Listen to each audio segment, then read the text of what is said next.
സുഗന്ധദ്രവ്യങ്ങൾ പൂശിയ പട്ടുടയാടുകളും അവരുടെ കൈവശമുണ്ടത്രേ.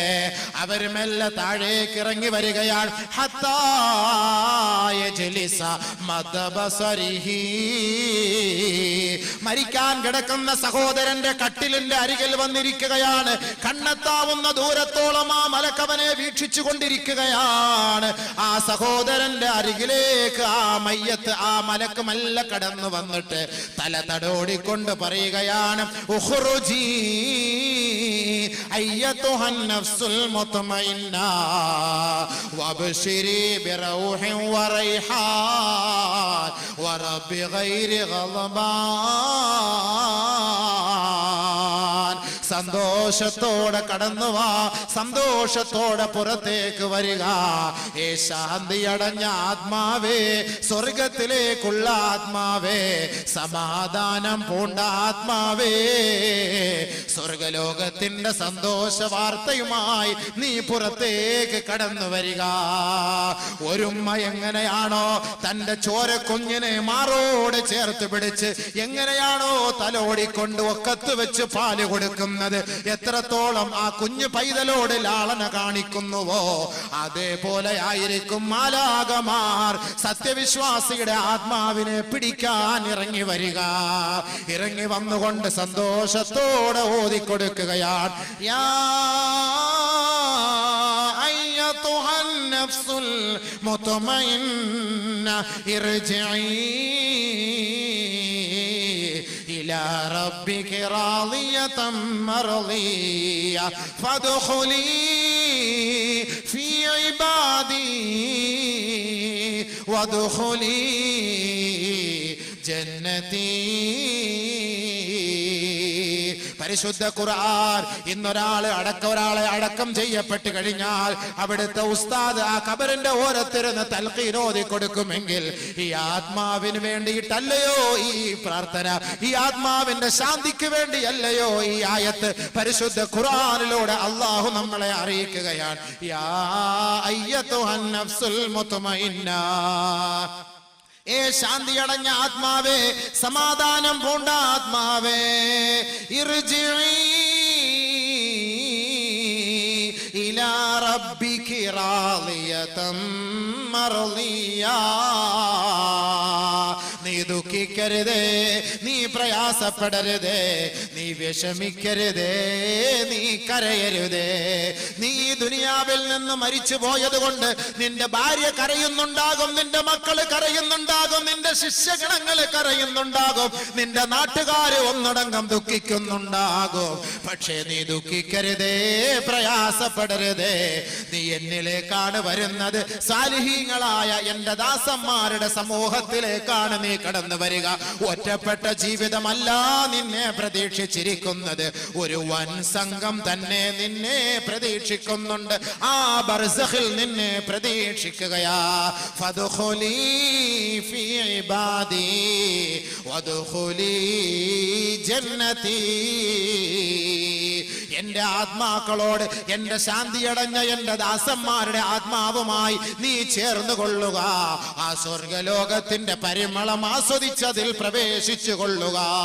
ഈ ആയത്തോതിക്കൊണ്ട് സാലിഹായ മനുഷ്യന്റെ ആത്മാവിനെ പിടിച്ചെടുക്കുമ്പോ ആ ആത്മാവ് എങ്ങനെയാണ് വരുന്നതെന്നറിയുമോ? കൂജയിലുള്ള വെള്ളം എങ്ങനെയാണോ ഒഴിച്ചാൽ വളരെ നിസ്സാരമായി ലാഘവത്തോടെ ഒഴുത്തുള്ളികൾ വീഴുന്നത്, ഇതുപോലെയായിരിക്കും സാലിഹീങ്ങളുടെ ആത്മാവിനെ പിടിച്ചെടുക്കുക. ഉടനെ ആ ആത്മാവിനെ പട്ടിൽ പൊതിഞ്ഞുകൊണ്ട് ഹത്താ യൻതഹി ബിഹാ ഇല സമായി സാബിആ. ഇന്നേ സമയം വരെ കണ്ണു തുറന്നവനാണ്, സംസാരിച്ചവനാണ്, വെള്ളം കുടിച്ചവനാണ്, ചിരിച്ചവനാണ്, എല്ലാവരെയും നോക്കി കണ്ടവനാണ്, കൈ ചലിപ്പിച്ചവനാണ്, കാല് ചലിപ്പിച്ചവനാണ്. ആത്മാവിതാ പിടിക്കപ്പെട്ടു കഴിഞ്ഞു, അറസ്റ്റ് ചെയ്യപ്പെട്ടു കഴിഞ്ഞു. ആ സന്തോഷത്തോടെ ആത്മാവിനെയും പട്ടിൽ പൊതിഞ്ഞുകൊണ്ട് നേരെ സ്വർഗലോകത്തേക്ക് കൊണ്ടുപോവുകയാണ്. എവിടെയാണ് ആ കൊണ്ടുപോകുന്നതെന്നറിയോ? ഇല്ലിയൂനിലാണ് രേഖപ്പെടുത്തുക. എവിടെയാണ് ആ ഇല്ലിയൂൻ? ഹത്താ യൻതഹി ബിഹാ ഇല ഇല സമായി സാബിആ, ഏഴാം ആകാശത്തിലാണ്, അർശിന്റെ ഭാഗത്താണ്, അതിന്റെ ഉത്തുംഗ സോപാനത്തിലാണ്. ഇല്ലിയോൻ ഇല്ലിയോൻ ഇല്ലിയോൻ. ഏഴാം ആകാശത്തിലേക്ക് മാലാകമാർ ഈ ദുനിയാവിൽ നിന്ന്, ഭൂമിയിൽ നിന്ന് ആ മുസ്ലിമായ വിശ്വാസിയുടെ ആത്മാവിനെ കൊണ്ടുപോവുകയാണ്. ഇന്നൽ അബ്റാറ ലഫീ നഈം വഇന്നൽ ഫുജ്ജാറ ലഫീ ജഹീം. സാലിഹീങ്ങൾ സന്തോഷിച്ചോ, മുഅ്മിനീങ്ങൾ സന്തോഷിച്ചോ, അല്ലാഹുവിന്റെ ഇഷ്ടദാസന്മാർ സന്തോഷിച്ചോ. ഇല്ലിയൂനിൽ അവരുടെ ആത്മാവിനെ രേഖപ്പെടുത്തുകയാണ്. അല്ലാഹു നബിയോട് ചോദിക്കുകയാണ്, വമാ അദ്റാക മാ ഇല്ലിയൂൻ കിതാബും മർഖൂം യശ്ഹദുൽ മുഖറബൂൻ. സാലിഹീങ്ങൾ എല്ലാവരും ഒരുമിച്ച് കൂടുന്ന, അവരുടെ ആത്മാക്കളെ ഒരുമിച്ച് കൂട്ടപ്പെടുന്ന ആ സ്ഥലമാണ് ഇല്ലിയൂൻ എന്ന് പറയുന്ന സ്ഥലം. ആ സ്ഥലത്താണ് സാലിഹീങ്ങളുടെ ആത്മാവിനെ കൊണ്ട് രേഖപ്പെടുത്തുക. ഉടനെ അല്ലാഹു പറയും, ഉക്തുബൂ കിതാബഹു ഫീ ഇല്ലീൻ.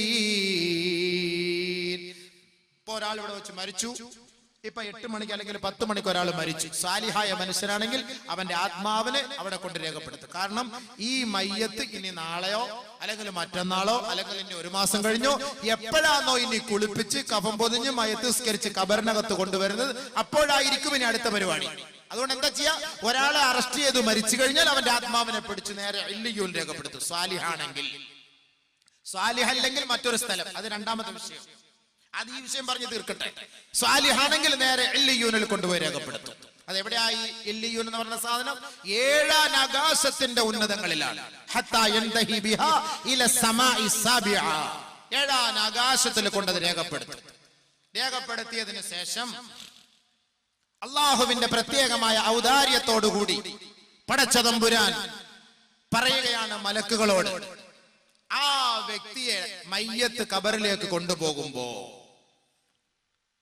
പിറ്റേ ദിവസമായി സഹോദരൻ മരിച്ചു കിടന്നു, അദ്ദേഹത്തെ എല്ലാവരും കുളിപ്പിച്ചു, വന്നു, മയ്യത്തെടുത്ത് പള്ളിക്കാട്ടിലേക്ക് കൊണ്ടുപോവുകയാണ്. ഖബറിനകത്തേക്ക് കൊണ്ടുവച്ചു.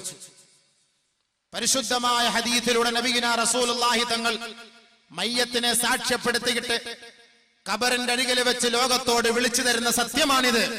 എത്രയെത്ര മയ്യത്തുകൾക്ക് സാക്ഷ്യം വഹിക്കുന്ന നമ്മൾ, മയ്യത്തിനെ കുറിച്ചോ ഖബറിനെ കുറിച്ചോ ഉസ്താദുമാര് പ്രഭാഷണം നടത്തിയാലും ആ മയ്യത്ത് അടക്കം ചെയ്യപ്പെട്ടതിനു ശേഷം പിന്നീട് നമുക്കതിനെ കുറിച്ചൊരു ചിന്ത പോലും ഇല്ല എങ്കിൽ, ഇന്ന് ഈ പ്രഭാഷണം ഇന്നോ നാളെയോ ഖബറിനെ കുറിച്ചോ ഖബറിന്റെ കാലൊച്ചകളെ കുറിച്ചോ പ്രഭാഷണം കേട്ടതിനു ശേഷം 3-ാമത്തെ ദിവസം അതിനെക്കുറിച്ച് ചിന്ത പോലും ഇല്ല എങ്കിൽ, അള്ളാഹുവിന്റെ റസൂൽ ലോകത്തോട് ഒരു തമാശയായിട്ടല്ല വിളിച്ചു പറഞ്ഞത്, അതിന്റെ കാര്യഗൗരവത്തോടുകൂടി ലോകം മനസ്സിലാക്കുന്നതിന് വേണ്ടിയാണ് ഹബീബായ റസൂലുള്ളാഹി തങ്ങൾ മയ്യത്തിനെയും ഖബറുകളെയും സാക്ഷ്യപ്പെടുത്തിക്കൊണ്ട് ലോകത്തോട് പറഞ്ഞതെങ്കിൽ, അള്ളാഹുവിന്റെ റസൂലിനെ നെഞ്ചിലേറ്റ് ജീവിക്കുന്ന ഓരോ വിശ്വാസിയും, ഓരോ മുസൽമാനും, ഓരോ സഹോദരി സഹോദരങ്ങളും ഈ പറയുന്ന വാക്കുകളെ സ്വീകരിച്ചാൽ അവന് രക്ഷയാണ്. ഇല്ല എങ്കിൽ അവൻ തന്നെ ഖേദിക്കേണ്ടി വരും. അവന്റെ രക്ഷയ്ക്ക് വേണ്ടി നാളെ ആഖിറത്തിൽ ആരും തന്നെ ഉണ്ടാവുകയില്ല. അതാണ് അള്ളാഹുവിന്റെ റസൂൽ പറഞ്ഞത്. അവൻ മരണപ്പെട്ടു, അവന്റെ ആത്മാവിനെ പിന്നീട് ഖബറിലേക്ക് കൊണ്ടുവയ്ക്കപ്പെടുകയാണ്. ഉടനെ അല്ലാഹു റബ്ബുൽ ഇസ്സത്ത് മലക്കുകളോട് പറയും, ഫയുഖാലു, പറയപ്പെടും. ഖബറിനെ കുറിച്ച് പരസ്യമായി പറഞ്ഞപ്പോ, ഖബറിന്റെ ശിക്ഷയെ കുറിച്ച് പറഞ്ഞപ്പോ, അല്ലാഹുവിന്റെ റസൂലിന്റെ ഗൗരവം കണ്ടിട്ട്, ഖബറിന്റെ ഭയാനകതയെ ഓർത്തിട്ട് സ്വഹാബാക്കള് പൊട്ടി പൊട്ടി ബഹളം വെച്ച് കരയാൻ തുടങ്ങി. മദീന പള്ളിക്കകത്ത് ഭയങ്കര ബഹളം. എന്താ ബഹളം? അടുത്ത കമ്മിറ്റിക്ക് വേണ്ടി പൊതുസമ്മേളനം, പൊതുയോഗം നടക്കല്ല. ഇവിടെ നമുക്ക് അതിനാണ് ബഹളം. അടുത്ത കമ്മിറ്റി പ്രസിഡന്റ്, നിന്നെ പ്രസിഡന്റ് ഇരുത്താടാ, നീ 5 വർഷം കൊണ്ട് ഇരുന്നെ, മര്യാദക്ക് ഇറങ്ങണം, അവനെ അവിടെ ഇട്ടുകൊല്ല. ആ ബഹളം. സഹാബാക്കൾ ഭയങ്കരമായ കരച്ചിലാണ്, പൊട്ടിക്കരച്ചിലാണ്. എന്തേ കാരണം? അള്ളാഹുവിന്റെ റസൂല് ഖബറിനെ കുറിച്ച് പറയുകയാണ്. ഖബറിന്റെ ഭയാനകതകളെ കുറിച്ച് പറയുമ്പോ സഹാബാക്കൾക്ക് സഹിക്കാൻ കഴിഞ്ഞില്ല. അള്ളാഹുവിന്റെ റസൂലിന്റെ സഹാബാക്കൾ ബഹളം വെക്കുകയാ. നബി സല്ലല്ലാഹു അലൈഹി വസല്ലം തങ്ങൾ അതിനുള്ള പരിഹാര മാർഗം പറഞ്ഞു കൊടുത്തു. എന്താ പരിഹാര മാർഗം? പറഞ്ഞുതരാം, എല്ലാം പറഞ്ഞുതരാം. ഇപ്പൊ അങ്ങ് പറഞ്ഞാൽ ഞങ്ങൾ ഇനി നാളെ വരൂലല്ലോ, ഒക്കെ ഞാൻ പറഞ്ഞു തരും. പരിഹാര മാർഗം പറഞ്ഞു. നബി സല്ലല്ലാഹു അലൈഹി വസല്ലം തങ്ങൾ മദീന പള്ളി അടിച്ചു വാരിക്കൊണ്ടിരുന്ന ഒരു സഹോദരി മരണപ്പെട്ടപ്പോ അള്ളാന്റെ റസൂലിന് അവരുടെ മയ്യത്ത് നമസ്കരിപ്പിക്കാൻ കഴിയാതെ വന്നപ്പോ ഹബീബായ തങ്ങൾ അവരുടെ ഖബറിന്റെ അരികിൽ പോയി നമസ്കരിച്ചിട്ട് ലോകത്തോട് പറയുകയാണ്, ഇന്ന ഹാദിഹിൽ ഖുബൂറ മലീഅത്തുൽ ളുൽമതൻ അലാ അഹ്ലിഹാ. ഈ ഖബറെന്ന് പറഞ്ഞാൽ ഈ ഖബറിന്റെ 6 അടി മണ്ണിന്റെ അവസ്ഥയെ കുറിച്ച് സഹാബത്തെ അറിയോ? നിങ്ങൾക്കറിയുവോ?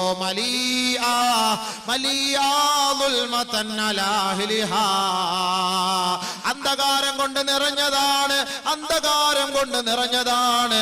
വഇന്നല്ലാഹ അസ്സ വജല്ല മുനവ്വിറുഹാ ബിസ്സലാത്തി. ഈ ഖബറിലേക്ക് ഞാൻ നമസ്കരിച്ചപ്പോ, ഈ സഹോദരിക്ക് വേണ്ടി ഞാൻ നമസ്കരിച്ചപ്പോ എന്റെ നമസ്കാരത്തിന്റെ ഫലമായി അല്ലാഹു ആ ഖബറിനെ വിശാലപ്പെടുത്തി. സഹാബത്തെ, അല്ലാഹു ആ ഖബറിനെ പ്രകാശപൂരിതമാക്കി. സഹാബത്തെ, ഹബീബായ റസൂലുള്ളാഹി സ്വല്ലല്ലാഹു അലൈഹി വസല്ലമ തങ്ങൾ അതാണ് സുഹൃത്തെ, ഒരു മയ്യത്ത്, ഒരു ജനാസ നമസ്കാരത്തിൽ പങ്കെടുത്ത് എല്ലാവരും ആ മയ്യത്തടക്കിയിട്ട് മടങ്ങി പോകുമ്പോ സഹാബാക്കളെ വിളിച്ചിട്ട് പറയുകയാണ്, പോകല്ലേ പോകല്ലേ പോകല്ലേ, ഇസ്തഗ്ഫിറൂ ലി അഖീകും വസലൂ ലഹു തസ്ബീഹ് ഫഇന്നഹുൽ ആന യുസ്അൽ.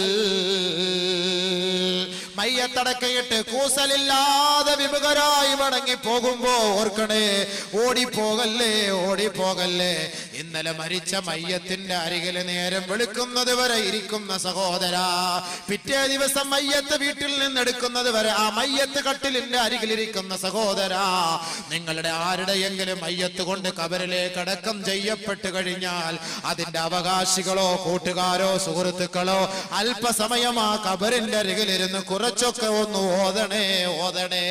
ഖബറിന്റെ അരികിലിരുന്ന് ഓതിയിട്ട് അതിന്റെ സവാബ് ആ ഖബറിലേക്ക് എത്തുകയും ആ ഖബറാളികൾക്ക് അതിലൂടെ സമാധാനം നൽകുമെന്ന് അല്ലാഹുവിന്റെ റസൂൽ പറഞ്ഞിട്ടുണ്ടെങ്കിൽ ഹബീബായ റസൂലുള്ളാഹി തങ്ങൾ പറയുകയാണ്, ഇസ്തഗ്ഫിറൂ ലി അഖീകും, നിങ്ങളുടെ സഹോദരന് വേണ്ടി പാപമോചനം തേടണേ തേടണേ. ദുനിയാവിൽ വെച്ച് പാപങ്ങൾ ചെയ്ത സഹോദരനായിരിക്കാം ഈ മരണപ്പെട്ടു പോയത്. ആ സഹോദരന്റെ ആത്മശാന്തിക്ക് വേണ്ടി നിങ്ങൾ പ്രാർത്ഥിക്കണമേ. വസലൂ ലഹു തസ്ബീഹ്. അദ്ദേഹത്തെ ഇപ്പോൾ ചോദ്യം ചെയ്യുകയാണ്, അദ്ദേഹം ചോദ്യം ചെയ്യപ്പെടാൻ പോവുകയാണ്. ദുനിയാവിൽ വെച്ച് മൻ റബ്ബുക എന്ന് ചോദിക്കുമ്പോ റബ്ബി അല്ലാഹ്, എന്റെ റബ്ബ് അല്ലാഹുവാണെന്ന് കാണാതെ പഠിച്ചത് കൊണ്ട് ഖബറിനകത്ത് പോയി പറയാൻ കഴിയില്ല സഹോദരാ. ഒരാൾക്ക് കാണാതെ പഠിക്കാൻ കഴിഞ്ഞില്ല. അല്ലാഹുവിനെ ഓർത്തുകൊണ്ടാണ്, അവനെ വിശ്വസിച്ചുകൊണ്ടാണ് ദുനിയാവിൽ ജീവിച്ചതെങ്കിൽ അവൻ ഖബറിലേക്ക് പോയി കഴിഞ്ഞാൽ ആ ചോദ്യത്തിന് അവൻ മറുപടി പറയാൻ സാധിക്കുമത്രേ. അതാണ് അല്ലാഹുവിന്റെ റസൂല് പറഞ്ഞത്, നിങ്ങൾ ഖബറടക്കുമ്പോ ആ ഖബറിന്റെ ഓരത്ത് നിന്നിട്ട് നിങ്ങൾ പറയണേ, അല്ലാഹുമ്മ സബ്ബിതുഹു ഇൻദ സുആൽ, അല്ലാഹുമ്മ ജാഫിൽ ഖബറ അൻ ജൻബി, അല്ലാഹുമ്മ ആമിൻഹു മിൻ കുല്ലിൽ ഫസഅ, അല്ലാഹുമ്മ ഗഫിർ ലഹു വർഹംഹു. അല്ലാഹുവേ, ഈ സഹോദരനോട് നീ ചോദിക്കുമ്പോ ആ ചോദ്യത്തിനുള്ള ഉത്തരം നൽകാനുള്ള സൗഭാഗ്യം, ചങ്കൂറ്റവും ധൈര്യവും സ്ഥൈര്യവും നീ നൽകണേ അല്ലാ. പടച്ചവനെ, ഈ ഖബറിനെ നീ അദ്ദേഹത്തിന്റെ മേൽ ഞെരിക്കല്ലേ അല്ലാ. ഈ ഖബറിനെ നീ അദ്ദേഹത്തിന് വേണ്ടി വിശാലപ്പെടുത്തണേ അല്ലാ. പടച്ചവനെ, നീ ഞങ്ങളോടും കുഞ്ഞുമക്കളോടും കാലികളോടും കരുണ കാട്ടുന്നത് പോലെ അല്ലാഹുവേ, ഈ ഖബറാളിയോട് നീ കരുണ കാട്ടണേ അല്ലാ. അല്ലാഹുവേ, നീ അദ്ദേഹത്തിന് പുറത്തു കൊടുക്കണേ അല്ലാ എന്ന് പറയാതെ ഖബറിന്റെ ഓരത്ത് നിന്ന് കൂട്ടുകാരെ, കുടുംബക്കാരെ, നാട്ടുകാരെ, നിങ്ങൾ ആരും പോകല്ലേ പോകല്ലേ എന്ന് അല്ലാഹുവിന്റെ റസൂല് പറയുമ്പോ നമ്മുടെ സഹോദരങ്ങളുടെ ഖബറിടത്തിൽ വല്ലപ്പോഴും പോയിട്ടൊന്ന് ദുആ ചെയ്യണേ. ഒരു സൂറത്ത് യാസീൻ ഓതണേ, സൂറത്തുൽ മുൽക്ക് ഓതണേ. അങ്ങനെ ഓതിയാൽ അത് ആ ഖബറാളികൾക്ക് ശാന്തത നൽകുമെന്ന് ഹബീബുനാ ഷഫീഉനാ റസൂലുള്ളാഹി സ്വല്ലല്ലാഹു അലൈഹി വസല്ലം. ബഹുമാനമുള്ള സഹോദരങ്ങളെ, അതാണ് ഈ വിരീതം പറഞ്ഞു വന്നത് ഹദീസ്. നമ്മുടെ സഹോദരങ്ങള്, നമ്മുടെ വാപ്പമാരോ ഉമ്മമാരോ പെങ്ങന്മാരോ ഭർത്താക്കന്മാരോ ഭാര്യമാരോ മരണപ്പെട്ടു പോയിട്ടുണ്ടെങ്കിൽ നമുക്ക് അവർക്ക് വേണ്ടി ചെയ്യാൻ പറ്റിയ ഒരു നിയ്യത്ത്, ഒരു ജാരിയായ സദഖയാണ് നമ്മൾ ഈ ചെയ്യുന്ന ഈ സദഖകൾ. ബഹുമാനമുള്ള സഹോദരങ്ങളെ, ഈ ജൂദ്, ഉദാരത, കാരുണ്യം, കരുണ, സഹായം എന്നൊക്കെ അർത്ഥമുള്ള ഈ ഒരു പേരുകൊണ്ട് നമ്മുടെ ഈ സംഘടനയ്ക്ക് വേണ്ടി സഹായിക്കുന്നവർ അവരൊന്ന് നിയത്ത് ചെയ്തോ, ആ ഖബറിനകത്ത് ഇന്ന ആൾക്ക് ശാന്തി കിട്ടാനാണ് ഞാൻ ഈ നിയത്ത് ചെയ്യുന്നത്, ഇന്ന രോഗം മാറാനാണ്, ഇന്ന ഉദ്ദേശം മുറാദ് ഹാസിലാകാനാണ് എന്ന ഒരു നിയത്തിൽ ഒരു സാധുവായ പെൺകുട്ടിക്ക് വേണ്ടി ജാരിയായ സദഖ, അവളുടെ കഴുത്തിലോ കാതിലോ കയ്യിലോ ഈ ആഭരണങ്ങളുള്ളിടത്തോളം കാലം ഈ ഖബറാളികൾക്ക് ശാന്തത കിട്ടും, സ്വസ്ഥത കിട്ടും. അതാണ് ജാരിയായ സദഖ എന്ന് പറയുന്നത്. ഉപ്പമാർക്ക് വേണ്ടി നാം എന്ത് ചെയ്തു, ഉമ്മമാർക്ക് വേണ്ടി നാം എന്ത് ചെയ്തു? നമുക്ക് വേണ്ടി കഷ്ടപ്പെട്ടവരാണ്. നമ്മുടെ മലവും മൂത്രവും അവരുടെ നെഞ്ചിലേക്കൂടെ ഒഴുകുമ്പോ അതെല്ലാം ഒഴുക്കി കളഞ്ഞുകൊണ്ട് അതെല്ലാം കഴുകി ശുദ്ധിയാക്കി വീണ്ടും എടുത്ത് നമ്മുടെ നെറ്റിയിൽ ചുടുചുംബനം നൽകിയ നമ്മുടെ ഉമ്മ മരിച്ചുപോയിട്ട് ആ ഉമ്മാന്റെ ഖബറിന് വേണ്ടി നാം എന്ത് ചെയ്തിട്ടുണ്ട്? 10 മാസം നമ്മെ കൊണ്ടു നടന്നിട്ട് നൊന്ത് പ്രസവിച്ച നമ്മുടെ ഉമ്മാന്റെ ഖബറിന് വേണ്ടി ലക്ഷങ്ങൾ കോടികൾ ചെയ്താലും മതിയാവുകയില്ല. കാരണം അല്ലാഹുവിന്റെ റസൂല് പറഞ്ഞില്ലയോ, ഉമ്മാന്റെ കാലിലാണ് സ്വർഗത്തിന്റെ താക്കോൽ, ഉമ്മാന്റെ കാലിലാണ് സ്വർഗത്തിന്റെ വാതിൽ. ആ ഉമ്മാനെ സന്തോഷിപ്പിക്കുന്നവന് സ്വർഗം നിർബന്ധമാണ്, ഉമ്മാനെ വേദനിപ്പിക്കുന്നവന് നരകം നിർബന്ധമാ. അതുകൊണ്ട് മാതാവിന്റെ പേർക്കോ പിതാവിന്റെ പേർക്കോ മരിച്ചുപോയ നമ്മുടെ മാതാപിതാക്കളുടെ ആത്മശാന്തിക്ക് വേണ്ടി നിയ്യത്ത് ചെയ്ത് 1 ഗ്രാമോ 2 ഗ്രാമോ 1/2 പവനോ 1 പവനോ അല്ലാഹുവേ എന്റെ ഉമ്മാന്റെ ഖബറിലേക്ക് വേണ്ടി ഇതാ ഖിയാമത്ത് വരെ ഞാൻ നിയ്യത്ത് ചെയ്തിരിക്കുന്നു എന്ന് പറഞ്ഞാൽ അത് ഖിയാമത്ത് നാൾ വരെ സ്വർണം പെട്ടെന്ന് നശിച്ചു പോവില്ല. പെണ്ണുങ്ങൾ അങ്ങനെ കളയേയില്ല. ഖബറിന്റെ ആത്മശാന്തിക്ക് വേണ്ടി, ഖബറിന്റെ ചോദ്യത്തിന്റെ എളുപ്പത്തിന് വേണ്ടി, അതിന്റെ വിശാലതയ്ക്ക് വേണ്ടി വിനീതൻ ഇൻഷാ അല്ലാഹ് പറഞ്ഞു തരാം. ഈ 2 ദിവസത്തിൽ വിനീതനിൽ നിന്ന് നിങ്ങൾ ഇൽമ മാത്രം പ്രതീക്ഷിച്ചാ മതി ഇൻഷാ അല്ലാഹ്. കോമഡിയൊന്നും പ്രതീക്ഷിക്കണ്ട, ഇല്ല, അത് ആഗ്രഹിച്ച് വരെയും വേണ്ട. ഈ വിനീതൻ അതെല്ലാം ഒഴിവാക്കി കളഞ്ഞു ഇൻഷാ അല്ലാഹ്. കുറച്ച് അല്ലാഹുവുമായി ബന്ധപ്പെട്ട്, ആഖിറവുമായി ബന്ധപ്പെട്ട്, ഖബറിനെ ഓർത്ത് ഭയപ്പെട്ട് ഈമാൻ വർദ്ധിപ്പിക്കുന്ന പ്രഭാഷണമാണ് പറയേണ്ടതും കേൾക്കേണ്ടതും ചിന്തിക്കേണ്ടതും. അതിന് താല്പര്യമുള്ളവർക്ക് ഇരിക്കാം, കേൾക്കാം, പഠിക്കാം. ഖബറിൽ നമുക്ക് രക്ഷപ്പെടാം. അല്ലാഹു അനുഗ്രഹിക്കട്ടെ. അൽഹംദുലില്ലാഹ്, ജാരിയായ സദഖയാണ്. ഈ ഇരിക്കുന്നവരിൽ ആരുടെയെങ്കിലും കുടുംബത്തിൽ നിന്ന് മരിച്ചവർ നമുക്ക് ചെയ്യാൻ പറ്റിയ ജാരിയ സദഖ. കാരണം വേറെ ഏത് സംഘടനകളിൽ നമ്മൾ പോയിട്ടുണ്ടെങ്കിലും അവർക്കൊക്കെ കിട്ടുന്നത് ചിലപ്പോൾ അതിന്റെ ചെലവിന് വേണ്ടിയും എടുക്കും. പക്ഷെ ഇതിന്ന് പ്രത്യേകമായിട്ട് പറഞ്ഞു, ഞങ്ങൾ 5 പെൺകുട്ടികളെ വിവാഹം കഴിപ്പിച്ചു കൊടുക്കുന്നു, അതിൽ ഞങ്ങൾ 1 പോലും എടുക്കുകയില്ല. നല്ല നിയ്യത്താണ്. ആരാ? 1 പവൻ ബിസ്മില്ലാഹിർ റഹ്മാനിർ റഹീം പറഞ്ഞത് തുടക്കം കുറിക്കുന്നത്. അൽഹംദുലില്ലാഹ്, ഇവിടെ 1 പവനോളം ഇതുണ്ട്. അവർ മരിച്ചുപോയവരാണെങ്കിൽ നമ്മുടെ ഈ സദസ്സിൽ വെച്ച് ഞാൻ പ്രസംഗം നിർത്തില്ല, ഞാൻ പറയും. കാരണം നാളെ ഇനി ചിലപ്പോൾ കുറച്ച് പറയാൻ പറ്റുള്ളെങ്കിലും അൽഹംദുലില്ലാഹ് നല്ല പോയി. അല്ലെങ്കിൽ വലിയൊരു വിഷമോ വെപ്രാളവും ഒക്കെ ഉണ്ടായിരുന്നു. ഇപ്പൊ ഖബറിനൊക്കെ കാണുമ്പോഴത്തെ ആർക്ക് ഭയങ്കര സല്യൂട്ട് അടിക്കാണ്. അടി എങ്ങനെയുണ്ട്, സുഖാന്നോ? കുറച്ചെല്ലാം അവിടെ കട ഞാൻ വരുന്നുണ്ട് പിറകില്.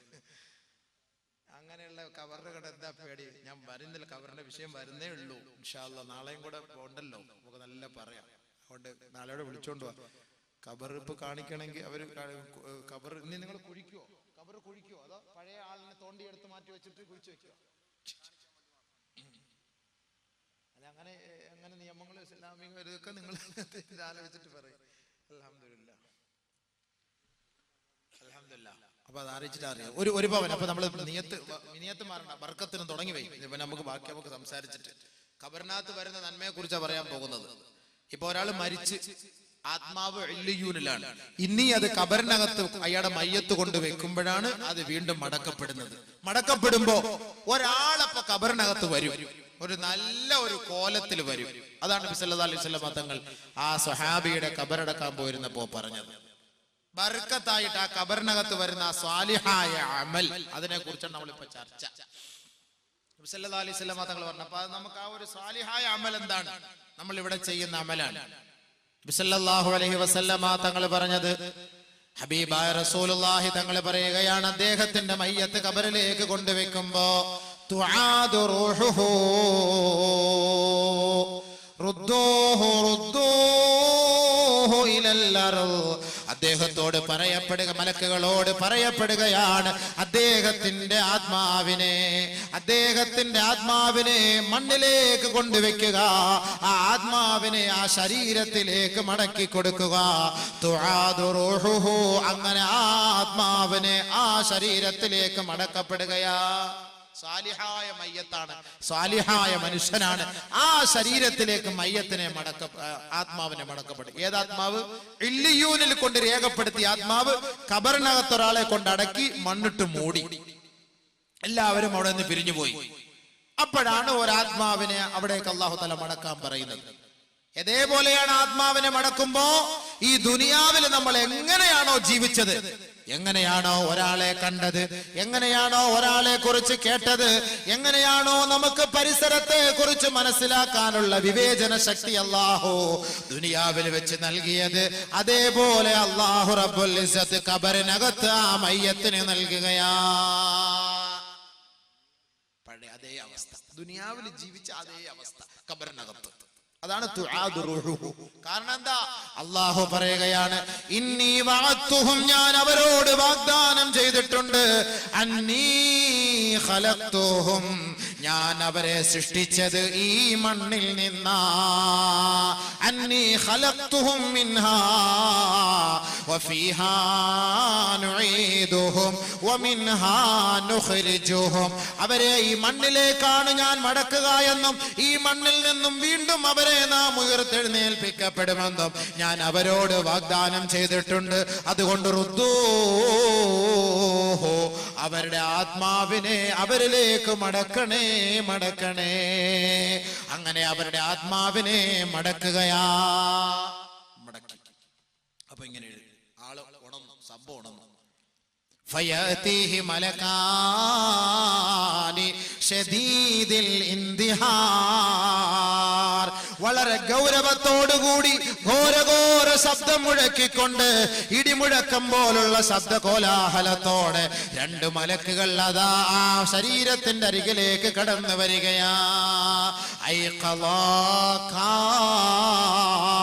നിന്നെ വിളിച്ചുണർത്തുകയാ, ഉറങ്ങിക്കിടന്ന നിന്റെ കണ്ണ് മെല്ലെ തുറക്കുകയാ, അജ്ലസാക, നിന്നെ ഇരുത്തുകയാ, സഅലക, നിന്നോട് രണ്ടുപേരും ചോദിക്കുകയാ, മൻ റബ്ബുക, ആരാണ് നിന്റെ റബ്ബ്. ഉടനെ ആ വ്യക്തി സ്വാലിഹായ മനുഷ്യനാണെങ്കിൽ ഖാല, അവൻ പറയും, അത്രേ റബ്ബി അല്ലാഹ്. അതാണ് പരിശുദ്ധ ഖുർആനിൽ അല്ലാഹു പറഞ്ഞത്, യുസബ്ബിതുല്ലാഹു അല്ലദീന ആമനൂ ബിൽ ഖൗലി സാബിത് ഫിൽ ഹയാത്തി ദുനിയാ വഫിൽ ആഖിറ. ദുനിയാവിൽ വെച്ച് അല്ലാഹുവിനെ വിളിച്ചവൻ, ദുനിയാവിൽ വെച്ച് അല്ലാഹുവിന്റെ വചനങ്ങളെ ഏറ്റെടുത്തവൻ, ദുനിയാവിൽ വെച്ച് അല്ലാഹുവിനെ വഴിപ്പെട്ട് ജീവിച്ചവൻ, ദുനിയാവിൽ വെച്ച് പള്ളിയുടെ മിനാരങ്ങളിൽ നിന്ന് അല്ലാഹു നിന്നെ ക്ഷണിക്കുന്നു.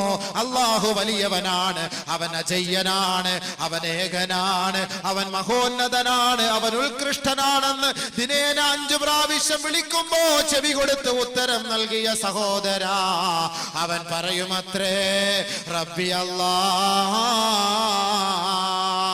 അതാണ് ഖുർആനിൽ അല്ലാഹു യുസബ്ബിതുല്ലാഹു അല്ലദീന ആമനൂ ബിൽ ഖൗലി സാബിതി ഫിൽ ഹയാത്തി ദുനിയാ. ദുനിയാവിൽ ആ വാക്കുകളും വചനങ്ങളും അല്ലാഹു ഉറപ്പിച്ചു നിർത്തുമെന്ന് പറഞ്ഞത് ഖബറിലാണ്. അവൻ പറയുമത്രേ, എന്റെ റബ്ബ് അല്ലാഹുവാണ്, എന്റെ രക്ഷിതാവ് അല്ലാഹുവാണ്. രണ്ടാമത് അവനോട് ചോദിക്കുകയാണ്, വമാ ദീനുക, നിന്റെ ദീനേതാണ്, നിന്റെ മതമേതാണ്, നിന്റെ ആദർശമേതാണ്. ദീനിയൽ ഇസ്ലാം, ഇസ്ലാമിക ആദർശമാണ് എന്റെ ആദർശം. ആ വഴികളിലൂടെയാണ് ഞാൻ നടന്നത്. ആ പ്രത്യായ ശാസ്ത്രത്തെ പരിപൂർണമായി സ്വീകരിച്ചവരാണ്. മൂന്നാമതായി അവനോട് ചോദിക്കുകയാണ്, വമാ ഹാദർ റജുലുൽ ലദീ ബുഇസ ഫീകും, നിങ്ങളിലേക്ക് നിയോഗിക്കപ്പെട്ട ഈ വ്യക്തിയെ കുറിച്ച് പരിചയമുണ്ടോ? ഉടനെ ആ വ്യക്തി പറയുകയാണ്, ആ ഖബറാളി പറയുകയാണ്, അറിയാം, ജാഅനാ ബിൽ ബയ്യിനാതി വൽ ഹുദാ, ഞങ്ങളെ സത്യത്തിന്റെ വഴികളിലേക്ക് നയിച്ച മഹാനാണ്, സത്യത്തിന്റെ തിരുനാളം കൊളുത്തി തന്ന പ്രവാചകനാണ്, സത്സരണിയിലേക്ക് ഞങ്ങളുടെ കൈക്ക് പിടിച്ചു കൊണ്ടുപോയി ഞങ്ങളെ ഉദ്ധരിച്ച പ്രവാചകനാണ്. ഉടനെ ചോദിക്കുകയാണ്, വമായുദിരീക, അത് നിനക്ക് എങ്ങനെ അറിയാം? അത് നിനക്ക് എങ്ങനെ അറിയാം? സത്യത്തിന്റെ ദൂതനാണ്, വെളിച്ചത്തിന്റെ നിലവാരമാണെന്ന് നിനക്ക് എങ്ങനെ അറിയാമെന്ന് മലക്കുകൾ നമ്മോട് ചോദിക്കുമ്പോ സാലിഹായ മനുഷ്യനാണെങ്കിൽ പറയുമത്രേ, ഖറഅതു കിതാബല്ലാഹ് വസദ്ദഖതു ബിഹി വആമന്തു ബിഹി. അല്ലാഹുവിന്റെ ഗ്രന്ഥം ഞാൻ പഠിച്ചവനാണ്, ഖുർആൻ ഞാൻ ഓതിയവനാണ്, അത് ഞാൻ ഹൃദയസ്ഥമാക്കിയവനാണ്, അതിന്റെ ആയത്തുകളും അധ്യായങ്ങളും ആദർശങ്ങളും കേട്ടുപഠിച്ചവനാണ്. ആ ഖുർആനിനകത്ത് അല്ലാഹുവിന്റെ റസൂലിനെ കുറിച്ച് പറയുന്നത് ഞാൻ പഠിച്ചതും മനസ്സിലാക്കിയവനുമാണ്. അതുകൊണ്ടാണ് ഇതാണ് എന്റെ പ്രവാചകനെന്ന് എനിക്ക് പറയാൻ സാധിച്ചത്. ഇത്രയും പറയുമ്പോ തന്നെ അല്ലാഹുവിന്റെ മറുപടി, ആകാശ ലോകത്ത് നിന്നൊരു വിളിയാളം ഉണ്ടാകുമത്രേ, അറൂഹു മൻസിലഹു, അവന്റെ സങ്കേതം എവിടെയാണെന്ന് കാട്ടിക്കൊടുക്കണേ മലക്കുകളെ, അവന്റെ സങ്കേതം എവിടെയാണെന്ന് കാട്ടിക്കൊടുക്കണേ മലക്കുകളെ. ഫയുഫ്തഹു ലഹു മദ്ബസരിഹി, ഉടനെ 6 അടി മണ്ണിന്റെ ഞെരുക്കമുള്ള ഖബർ അതാ കണ്ണെത്താ ദൂരത്തോളം വിശാലപ്പെടുത്തുകയാണ്. ആകാശ ലോകത്ത് നിന്ന് വിളിയാളമുണ്ടാവുകയാണ്. വഫ്തഹൂ ലഹു ബാബൻ ഇലൽ ജന്നാ, സ്വർഗത്തിലേക്ക് ഒരു വാതിൽ തുറന്നു കൊടുക്കണേ, സ്വർഗത്തിലേക്ക് ഒരു വാതിൽ തുറന്നു കൊടുക്കണേ. വഫ്രിഷൂ ലഹു ഫിറാശൻ ഇലൽ ജന്നാ, സ്വർഗത്തിലേക്ക് ഒരു പട്ടുടയാടകൾ വിരിച്ചു കൊടുക്കണേ, ആ സ്വർഗത്തിന്റെ പരിമളം ആസ്വദിക്കാനുള്ള സൗകര്യം ഒരുക്കി കൊടുക്കണേ. ദുനിയാവിലെ ഭർത്താവ് വീട്ടിലേക്ക് ജോലി കഴിഞ്ഞ് യാത്ര കഴിഞ്ഞ് വരുമ്പോ ബെഡ്ഷീറ്റ് എല്ലാം വൃത്തിയാക്കി വിരിച്ചു തരാൻ ഭാര്യയുണ്ടെങ്കിൽ ആ ഭാര്യയിൽ നിന്ന് വിട പറഞ്ഞു പോയ ഭർത്താവാണ് ഒറ്റപ്പെട്ട ഖബർ ജീവിതത്തിൽ കഴിയുന്നതെങ്കിൽ ആ ഖബറിനകത്ത് അതാ സ്വർഗലോകത്ത് നിന്ന് മാലാഖമാർ പട്ടുടയാടകളുമായി ഖബറിലേക്ക് ഇറങ്ങി വന്നിട്ട് അള്ളാന്റെ വിളിയാളത്തോടെ വിളിച്ചു പറയപ്പെടുന്നു, ഇതാ ആ ഖബറിലേക്ക് വിരിച്ചു കൊടുക്കണേ, ഖബറിൽ സ്വർഗം വിതരണേ, ഖബറിൽ സുഗന്ധം വിതരണേ, ഖബറിൽ സ്വർഗലോകത്തിലേക്കുള്ള പരിമളം ആസ്വദിക്കാൻ ഒരു വാതിൽ തുറന്നു കൊടുക്കണേ. ഹബീബായ റസൂലുള്ളാഹി തങ്ങൾ പറയുകയാണ്, ഇന്നൽ അബ്ദ ഇദാ മാതാ ഉരിള അലൈഹി മഖഅദഹു മിനൽ ജന്നതി അവിന്നാർ. ഒരു മനുഷ്യൻ മരിച്ചു കഴിഞ്ഞാൽ ഖബറിനകത്ത് കിടക്കുമ്പോ രാവിലെയും വൈകുന്നേരവും അവന്റെ സങ്കേതം നാളെ എവിടെയാണെന്ന് കാണിച്ചു കൊടുക്കുമെന്ന് അല്ലാഹുവിന്റെ റസൂൽ പറയുമ്പോ, ഇൻകാന മിൻ അഹ്ലിൽ ജന്ന, അവൻ സ്വർഗാവകാശിയാണെങ്കിൽ ഫമിൻ അഹ്ലിൽ ജന്ന, സ്വർഗത്തിന്റെ ഫോട്ടോ അവന്റെ മുന്നിൽ കാട്ടിക്കൊടുക്കുമത്രേ. വൈൻകാന മിൻ അഹ്ലിൻ നാർ, അവൻ നരകത്തിന്റെ അവകാശിയാണെങ്കിൽ ഫമിൻ അഹ്ലിൻ നാർ, അവൻ നരകത്തിന്റെ അവകാശിയായി അവന്റെ മുന്നിൽ കാണിച്ചു കൊടുക്കുമത്രേ. രാവിലെയും വൈകുന്നേരവും അന്നാറു യുറളൂന അലൈഹാ ഗുദുവൻ വഅശിയാ, നരകവാസിയാണ് മരിച്ച് ഖബറിൽ കിടക്കുന്നതെങ്കിൽ രാവിലെയും വൈകുന്നേരവും എടാ ദ്രോഹി ദുഷ്ടാഹങ്കാരി, നിന്റെ സങ്കേതമാണടാ ഈ ഖബറിനകത്ത് നിന്നെ കാണിക്കുന്ന സങ്കേതമുണ്ടല്ലോ, ഈ നരകകുണ്ടാരമാണടാ നിനക്ക് വേണ്ടി പ്രതീക്ഷിച്ചിരിക്കുന്നതെന്ന് രാവിലെയും വൈകുന്നേരവും അവനെ കാണിച്ചു കൊടുക്കുമെന്ന് ഹബീബുനാ ഷഫീഉനാ റസൂലുള്ളാഹി. സാലിഹായ മനുഷ്യനാണെങ്കിൽ അവനോട് ഇത് പറയപ്പെടുമ്പോ അവൻ സന്തോഷത്തോടുകൂടി ഈ ഉത്തരങ്ങളെല്ലാം പറയുമ്പോ സ്വർഗത്തിന്റെ വാതിലുകൾ തുറന്നു കൊടുക്കാനുള്ള ആഹ്വാനം ലഭിക്കുമ്പോ ഒരു ചെറുപ്പക്കാരന്റെ കോലത്തിൽ ഒരാൾ ഓടി വരികയാ, അവന്റെ സമീപത്ത് നിൽക്കുകയാണ്. ഉടനെ പറയുകയാണ്, അബ്ശിർ അബ്ശിർ ബിൽ ഖൈരി യാ ഇബാദല്ലാഹ് അബ്ദല്ലാഹ്, ബശറക്കല്ലാഹു ബിൽ ഖൈർ ബശറക്കല്ലാഹു ബിൽ ഖൈർ.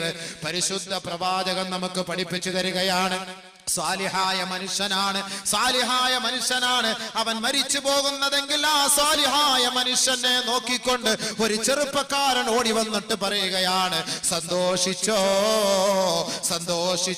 സ്വർഗം കൊണ്ട് അല്ലാഹു നിന്നെ അനുഗ്രഹിച്ചിരിക്കുകയാണ്, നീ നല്ലവനാണ്, നിന്നെ അല്ലാഹു തൃപ്തിപ്പെട്ടിരിക്കുകയാണ്, നിനക്ക് അല്ലാഹു സ്വർഗം നൽകാമെന്ന് വാഗ്ദാനം ചെയ്തിരിക്കുന്നു എന്ന് യുവകോമളനായ സുസ്മേരവദനായ ഒരു ചെറുപ്പക്കാരൻ കോലത്തിൽ ഒരാൾ മൻകറിന്റെയും നക്കീറിന്റെയും ഇടയിലൂടെ കടന്നു വരുമ്പോ ഈ മയ്യത്ത് അവനോട് ചോദിക്കുകയാണ്, മൻ ഹാദർ റജുൽ വജ്ഹുക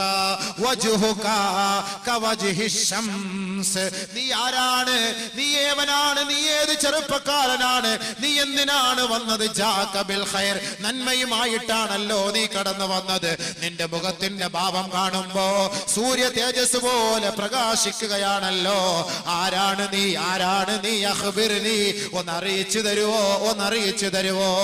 ആരടി മണ്ണിനകത്തുള്ള സംവാദമാണ്, ആരടി മണ്ണിനകത്തുള്ള സംസാരമാണ്, ആരടി മണ്ണിനകത്തെ സംഭാഷണമാണ്, ആരെങ്കിലും അറിയുന്നുണ്ടോ? സാലിഹായ മനുഷ്യ, 1 ഗ്രാം സ്വർണത്തിന് പിശുക്ക് കാണിച്ചാൽ ഈ സ്വർഗലോകത്തിന്റെ അനുഭൂതി ആസ്വദിക്കാൻ കഴിയുകയില്ല.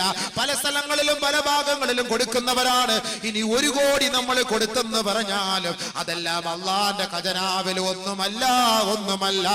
ഖബറിന്റെ അവസ്ഥ കാണുമ്പോ നീ സ്വന്തമായി പറയും, പടച്ചവനെ, ഇത്രത്തോളം സുഖഭോഗങ്ങൾ നീ എനിക്ക് ഖബറിൽ തരുമായിരുന്നുവെങ്കിൽ ഞാൻ എന്റെ വീടും സ്ഥലവും മുഴുവനും നിന്റെ മാർഗത്തിൽ ഞാൻ കൊടുക്കുമായിരുന്നല്ലോ എന്ന് ഖബറിനകത്ത് പോകുമ്പോ നീ വിരൽ കടിച്ചുകൊണ്ട് പറയുമെങ്കിൽ, സഹോദരാ, അതിനവിടെ സ്ഥാനമില്ല. ദുനിയാവിൽ വെച്ച് നീ അങ്ങനെ പറഞ്ഞാൽ ഒരു ചെറുപ്പക്കാരനായി നിന്റെ കോലത്തിലെത്തുകയാണ്, നിന്റെ മുന്നിലെത്തുകയാണ്. എടോ സഹോദരാ, നിന്റെ മുഖം കാണാൻ എന്ത് രസമാണ്, നിന്റെ മുഖത്തിന്റെ ലാവണ്യം എന്ത് പ്രസരിപ്പുള്ളതാണ്, നിന്റെ കണ്ണെത്ര രസമാണ്, നിന്റെ കവിളെത്ര രസമാണ്, നിന്റെ ആകാര സൗഷ്ഠവം കണ്ട് ഞാൻ ആനന്ദിക്കുകയാണ്. ആരാണ് നീ എന്ന മയ്യത്ത് ചോദിക്കുമ്പോ ആ ചെറുപ്പക്കാരൻ പറയുകയാണ്, അനാമലുക സാലിഹ്, നീ ചെയ്ത നമസ്കാരമാ, നീ പിടിച്ച നോമ്പാ, നീ കൊടുത്ത സകാത്താ, നീ കൊടുത്ത സദഖയാ, നീ ഓതിയ ഖുർആൻ പാരായണമാ, നീ ചൊല്ലിയ സ്വലാത്താണ്, നീ ചൊല്ലിയ ദിക്റാണ്, നീ ചൊല്ലിയ ഇസ്തിഗ്ഫാറാ, നാടിനു വേണ്ടി നന്മ ചെയ്തവനല്ലേ? ആ നന്മകൾ മുഴുവനും ഒരു സാലിഹായ മനുഷ്യന്റെ, സുന്ദരനായ മനുഷ്യന്റെ കോലത്തിൽ അല്ലാഹു രൂപപ്പെടുത്തിയിട്ട് ഒറ്റപ്പെട്ട ഖബർ ജീവിതം നയിക്കുമ്പോ ആ ഖബറിന്റെ കാലച്ചകൾക്കിടയിൽ നീ വെന്തുരുകാതെ, നീ വിങ്ങിപ്പൊട്ടാതെ, നിന്റെ മനപ്രയാസത്തിൽ നിന്ന് നീ തളർന്നു പോകാതെ നിന്നെ സന്തോഷിപ്പിക്കാൻ അല്ലാഹു എന്നെ നിയോഗിച്ചിരിക്കുകയാണ്. അതുകൊണ്ട് ദുഃഖിക്കരുതേ, പ്രയാസപ്പെടരുതേ. നിനക്ക് സന്തോഷിക്കാനും നിനക്ക് സമാധാനം പറയാനും നിന്നോട് സല്ലപിക്കാനും ഖിയാമത്ത് നാൾ വരെ ഞാനുണ്ടാകും എന്ന് ആ മയ്യത്തിനോട് പറയപ്പെടുമ്പോ ആ മയ്യത്ത് പറയുകയാണ്, യാ റബ്ബി അഖിമിസ്സാ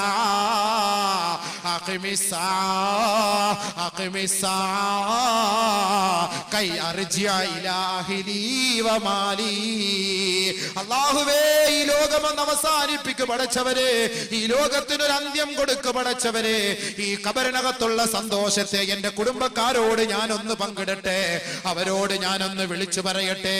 ഗൾഫിലേക്ക് യാത്ര തിരിക്കുമ്പോ മണിക്കൂറുകളോളം, കിലോമീറ്ററുകളോളം, 10,000-കണക്കിന് കിലോമീറ്ററുകൾ കണക്ക് യാത്ര ചെയ്തിട്ട് ദുബായിലെത്തിയിട്ട്, ലണ്ടനിലെത്തിയിട്ട്, യൂറോപ്പിലെത്തിയിട്ട്, അമേരിക്കയിലെത്തിയിട്ട് പള്ളത്തുള്ള വീട്ടിൽ നിന്ന് ഭാര്യ പ്രതീക്ഷിച്ചിരിക്കുകയാണ്. തന്റെ കാന്തന്റെ ഭർത്താവിന്റെ ഫോണിന് വേണ്ടി പ്രതീക്ഷിച്ചിരിക്കുകയാണ്. ഇന്നലെ രാവിലെ യാത്ര തിരിച്ച തന്റെ ഭർത്താവാണ്. അദ്ദേഹത്തിന്റെ യഥാർത്ഥ സ്ഥാനത്തെത്തിയോ ഇല്ലയോ? അവിടുത്തെ ഫോൺ കോള് കിട്ടാതെ ഭാര്യയ്ക്ക് ഉറക്കമില്ല എങ്കിൽ ഖബറിനകത്ത് സന്തോഷ വാർത്ത ലഭിക്കുമ്പോ അത് ഭാര്യയെ വിളിച്ചറിയിക്കാൻ കഴിയില്ല, ഉപ്പായെ വിളിച്ചറിയിക്കാൻ കഴിയില്ല, ഉമ്മായെ വിളിച്ചറിയിക്കാൻ കഴിയില്ല. പിന്നെ സന്തോഷത്തോടെ റബ്ബിനോട് പറയാം, അല്ലാ, ഈ ദുനിയാവ് ഒന്ന് അസ്തമിപ്പിക്കണേ അല്ലാ, എന്റെ മക്കളെ ഞാനൊന്ന് കണ്ട് ഈ സന്തോഷ വാർത്ത പറയട്ടെ, എന്റെ കുടുംബക്കാരെ കണ്ട് സന്തോഷ വാർത്ത പറയട്ടെ എന്ന് ആ സന്തോഷത്തോടെ സാലിഹായ മനുഷ്യൻ ഖബറിൽ കിടന്ന് സന്തോഷിക്കുമെന്ന് നബിയുനാ റസൂലുള്ളാഹി സല്ലല്ലാഹു അലൈഹി വസല്ലം. അള്ളാഹു ആ ഒരു അവസ്ഥ നമുക്ക് നൽകുമാറാകട്ടെ. ആ ഒരു അവസ്ഥ നമുക്ക് അള്ളാഹു നൽകുമാറാകട്ടെ. പടച്ചവനെ, ആ ഖബറിനകത്ത് ആ ഒരു സന്തോഷം ഞങ്ങൾക്ക് നസീബാക്കണേ അല്ലാ. ഞങ്ങൾ ചെയ്യുന്ന 1 രൂപയെങ്കിലും റബ്ബേ ആ ഖബറിൽ ഒരു ചെറുപ്പക്കാരന്റെ കോലത്തിൽ കൊണ്ടു നിർത്തി ഞങ്ങളെ ആസ്വദിപ്പിക്കണേ അല്ലാ, സമാധാനിപ്പിക്കണേ അല്ലാ.